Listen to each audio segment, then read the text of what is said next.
Hi everyone, I'm Miss Melissa, and today I am reading Cloudy with a Chance of Meatballs by Judy Barrett.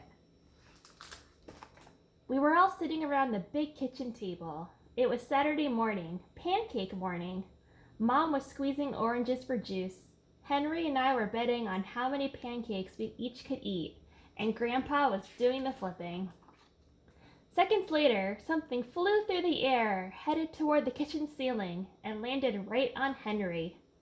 After we realized that the flying object was only a pancake, we all laughed, even Grandpa. Breakfast continued quite uneventfully. All the other pancakes landed in the pan, and all of them were eaten, even the one that landed on Henry. That night, touched off by the pancake incident at breakfast, Grandpa told us the best telltale bedtime story he had ever told. Across an ocean, over lots of huge bumpy mountains, across 3 hot deserts and 1 smaller ocean, there lay the tiny town of Chew and Swallow. In most ways, it was very much like any other tiny town. It had a main street lined with stores, houses with trees and gardens around them, a schoolhouse, about 300 people, and some assorted cats and dogs.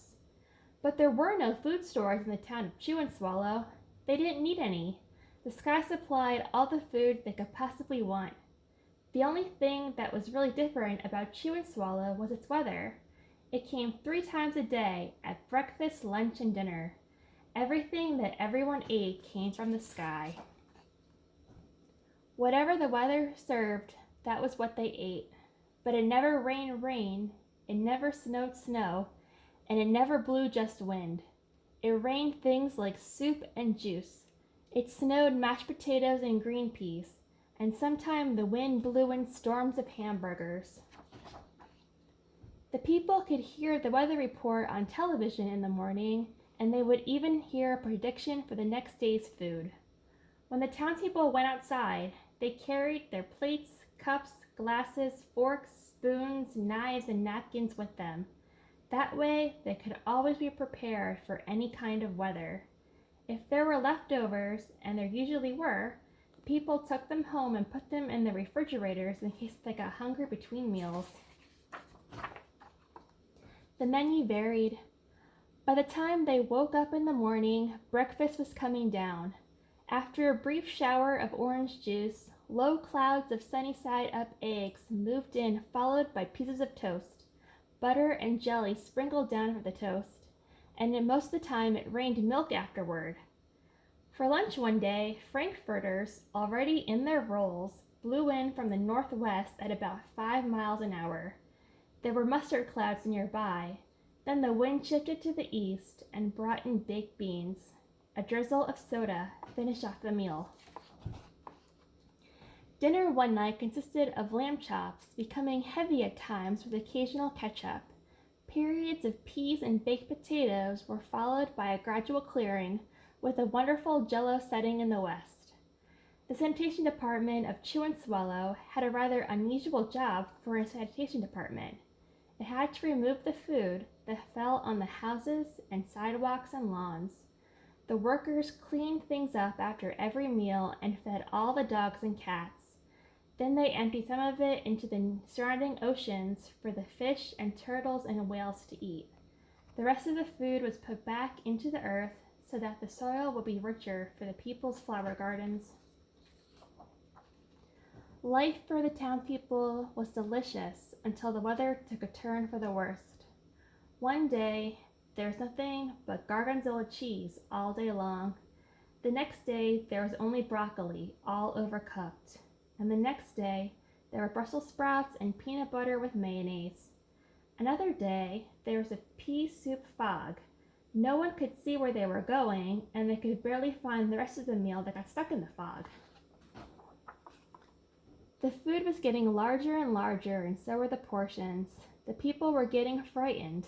Violent storms blew up frequently. Awful things were happening. One Tuesday, there was a hurricane of bread and rolls all day long and into the night. There were soft rolls and hard rolls, some with seeds and some without. There was white bread and rye and whole wheat toast. Most of it was larger than they had ever seen bread and rolls before. It was a terrible day. Everyone had to stay indoors. Roofs were damaged, and the sanitation department was beside itself. The mess took the workers 4 days to clean up, and the sea was full of floating rolls. To help out, people piled up as much bread as they could in their backyards. The birds picked at it a bit, but it just stayed there and got staler and staler. There was a storm of pancakes one morning and a downpour of maple syrup that nearly flooded the town. A huge pancake covered the school. No one could get it off because of its weight, so they had to close the school. Lunch one day brought 15-inch drifts of cream cheese and deli sandwiches. Everyone ate themselves sick, and the day ended with a stomachache. There was an awful salt and pepper wind accompanied by an even worse tomato tornado. Everyone were sneezing themselves silly and running to avoid the tomatoes. The town was a mess. There were seeds and pulp everywhere. The sanitation department gave up. The job was too big. Everyone feared for their lives. They couldn't go outside most of the time. Many houses had been badly damaged by giant meatballs. Stores were boarded up, and there was no more school for the children. So a decision was made to abandon the town of Chew and Swallow. It was a matter of survival. The people glued together the giant pieces of stale bread, sandwich style with peanut butter, took the absolute necessities with them, and set sail on their rafts for a new land. After being afloat for a week, they finally reached a small coastal town which welcomed them. The bread held up surprisingly well enough for them to build temporary houses for themselves out of it. The children began school again, and the adults all tried to find places for themselves in the new land. The biggest change they had to make was getting used to buying food at a supermarket. They found it odd that the food was kept on shelves, packaged in boxes, cans, and bottles. Meat had to be cooked, was kept in large refrigerators. Nothing came down from the sky except rain and snow. The clouds above their heads were not made of fried eggs. No one ever got hit by a hamburger again, and nobody dared to go back to Chew and Swallow to find out what happened. They were too afraid.